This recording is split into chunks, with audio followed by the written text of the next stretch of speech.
Bonjour à tous et bienvenue dans les Minutes Marché de Generali Investments Europe. Comme chaque mois, nous sommes en compagnie de Marc Faber pour faire un point sur l'actualité des marchés financiers. Marc, bonjour. Bonjour Isor. Mais avant, je vous propose un bref retour sur ces dernières semaines. L'année débute bien pour les marchés financiers et en particulier pour les actions, comme en témoignent ces quelques chiffres.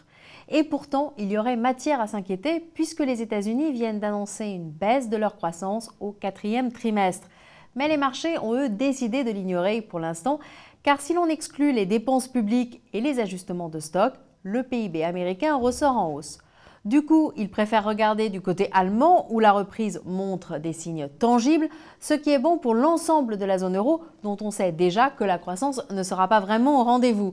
Reste cette guerre d'échange initiée par le Japon qui, lui, a décidé d'utiliser l'arme monétaire pour relancer sa croissance.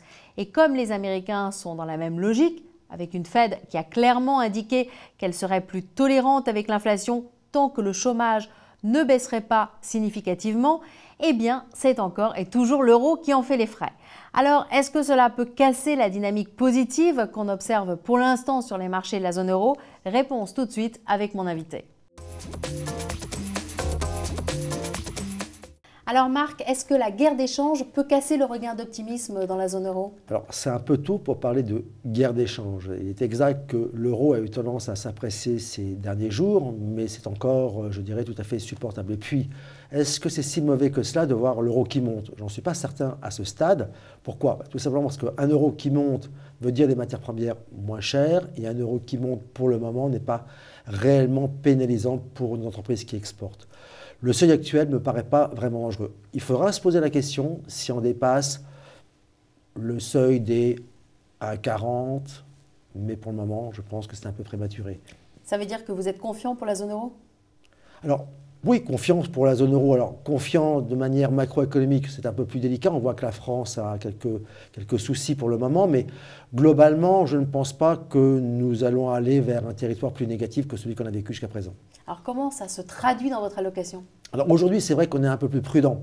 Le fait d'avoir vu les marchés financiers partir très rapidement à la hausse au mois de janvier nous fait craindre un tout petit peu de recul pour les jours qui viennent. Donc, je voudrais dire que de positif, nous sommes repassés à neutre, mais nous ne vendons pas nos actions. Je ne pense pas que ça serait dommage de dire à nos partenaires « revendez vos OPCM actions pour aller à nouveau vers les OPCM obligataires ». Je n'y crois pas du tout. Gardons le risque. Alors tout de même, quels sont les risques à court terme?